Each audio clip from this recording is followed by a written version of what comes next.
Jersey Shore Family Vacation is ending.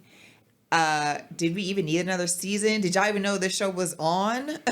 Never seen an episode of that show in my life. Of what? Jersey Shore? Yeah. Oh, you making a mistake. But this is Jersey You making a Shore. mistake. Nah. This is Jersey Shore Family Vacation, though. This is a spinoff from Jersey Shore. Nah, bro. Right? Go to Netflix right now as a cult. I can't do it. Sally Ann Salzano is a genius, bro. I can't do it. Like, I'm from Jersey. I would agree. Jersey Shore was phenomenal TV. Man. Phenomenal TV. It created a lot of like, and you got to know, like, the same way, because I'm a reality producer, right? So the same way we watch Citizen Kane, and I'm not Sally Ann, I love you, baby, but the same way Citizen Kane is watched in film school, you got to watch original reality that did it really well. They really dropped into a culture of kids. It was niche. What? On the Jersey Shore. I mean, you can see it today in like Temptation Island. Yes, that, like, but this was format. a really honest. You would like there are scenes of people driving drunk, of having fights on a boardwalk. And I'm from Jersey. Like, I'm from Jersey, very close to the shore. So like, I'm exit 120. They was hanging out at exit like 100. That means 20 miles away is like where I went to prom, all that. So I know all those kids. Yeah. Right. I grew up with a lot of that energy. Right. I'm not that energy. I grew up with a lot of that energy. And the way they dropped in and gave you an honest look. Yes. At you know, whatever the catchphrases was, I'm a friend of Situations. Mike and I did a show together right after he left Jersey Shore, right before Family Vacation.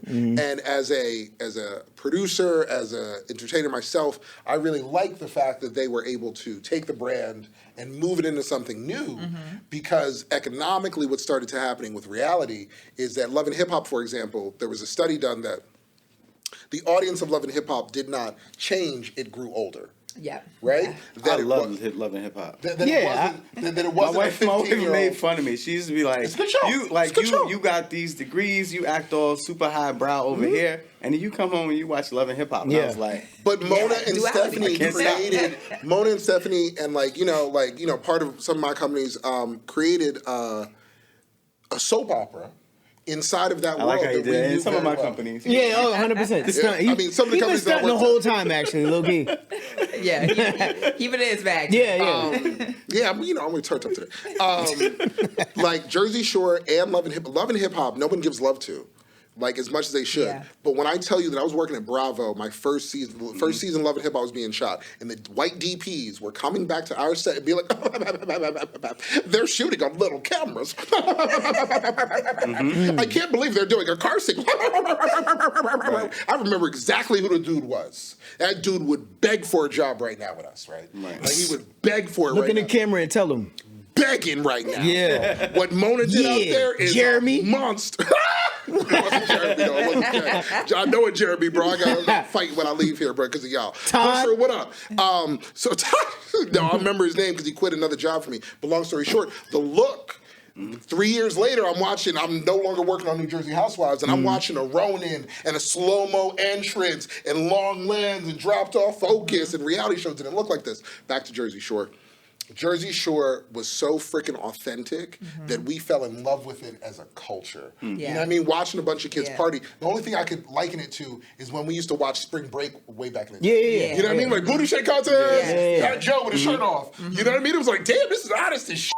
Yeah. Right? So being like friends with Mike and like, knowing Snook, like I love them and I wish they was on forever because I think they were really culturally relevant. So I was always entertained by the reality TV show, but then I was also always concerned about where it was leaving the cast and then where it was leaving the audience. Because it felt like there was this, it felt like everybody was damaged by the scale. So these shows would start at one point. They would go to a scale of popularity. People would get some money. They'd get these hosting gigs. But then they would just become more of some of the challenges that they had as opposed to being better, right? And then the audience would start to normalize these behaviors. And so as a society, we start to normalize the things that are put in front of us all the time. And I was always concerned about that as a producer on these shows. Like, how do you, like... Is there a conversation about that? Is it reconciled, or is it just something that's kind of like... Psychology is studied now. Gotcha. Back in the original days of the business, there wasn't a psychologist that you talked to, right? There was a very famous case where in Beverly Hills, a man was trying to, and it wasn't like the lower scale. It wasn't like, oh, they're partying and they're having too much sex. It was the higher scale became a problem. Right. Where a man, I don't remember his name, so rest in peace to his brother, committed on Beverly Hills Housewives because he was trying to look like he was fully Beverly Hills. And he was paying for events and doing things because his wife wanted it. Sure, you could have the Learjet. Sure, you could have this. And it wasn't that. And Mike will tell you very openly, because Mike, the situation from Jersey Shore, because he runs a rehab facility now called I think it's called Archangel, right? And him and his wife are really into that because he realized that during that time, the culture of drugs, I'll let him tell his story, was so big that I can't remember what he was on, but like he was constantly on something, right? And like I think the famous story is like he crashed a car or something like that, like a Lamborghini, and left it on the side of the road, right? He got into tax trouble and all this other different sort of stuff because he wasn't focused. Because you're right that the original reality thought it was the real world, right? Which was just like we just gonna document. Yeah. Right? Which is what it was, right? Right. But then sooner or later, we became really good story makers as producers to be like, oh, shit, if we take this shot and that shot and this shot and that shot. And we started creating like real drama that the audience was in love with because the soap opera died, Dallas died, Knots Landings died. Yeah. That's what we became. 9 o'clock became what our parents used to watch on Falcon Crest and all that. Right. So it was the same thing, which was like, oh my God, Donna Carrington here. Psh, JR is dead. That's what reality. That's how reality rose. Yeah. Those shows dying is how we came up. But you're absolutely right that everyone who's in reality will tell you some heat about how they felt to keep up an image or take drugs or like this, like that. So as a producer, I'm gonna be honest. Like I do a lot more comedy now than I do conflict. Right? Because the conflict stuff, I'll be straight up and down. I will not lie to this camera. I saw the conflicts from my set come into my life. Yo, let me tell you a story. I was working with this. I was managing this artist, and she was offered a role on a show, a popular show, and so she was like, "All right, so I need you to be on the show too." And I was like, "I can't do that." And so she was like, "Please, they won't let me if my manager's not on the show." So I was like, all right, what do I have to do? She was like, you just have to do a phone call. You do a phone call, and then that's it, right? And I was like, all right, I'll do a phone call. So we arranged the phone call that's being recorded for this TV show, for this reality show. And I'm pretty, my baseline is pretty chill. So we're on the phone, and she's like, yo, what's going on? I'm like, oh, I just booked a show at SOB's. I'm from New York. I was born and raised in Brooklyn. Like, a show at SOB's is not a big deal. Right? so, you literally I actually thought he was going to say something else. I didn't know where he was going. Yeah. And he was like, doing SOB's. Yeah, especially at the time you talking about. No, but hear me out. Nice to me. I was like, so I just booked this show at SOB's. And she was like, SOB's? Oh, my gosh.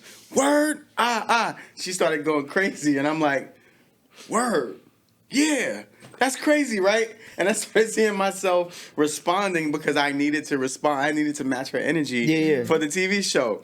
And so I was like, and as soon as we got off the call, I was like, oh, yeah, no, I'm not signing this paperwork. Right. I'm not, I was like, I became something that I'm not. Yeah. What show was it? I can't. Was it my show? I can't. So you know me already? I can't. Did I call you? Was I trying to get you to sign a release, bro? I can't. So the funny thing, something similar, right? So I was doing a sketch comedy show, and we had a lot of different people in it. There was a megastar that was on my sketch comedy show. Mm-hmm.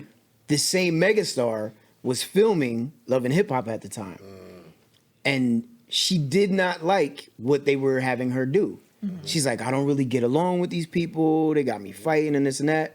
And I was telling her, I was like, look, I hear you. I get it. There's only one megastar. There's only one megastar. I'm not. Look, literally. I'm not saying anything. Anyway, she's just like, yo, I don't like how they, doing me, blah, blah, blah. I told her, I said, look, if you do this for however long you got to do it, whatever your plan is, the next step, use this to get to that next step.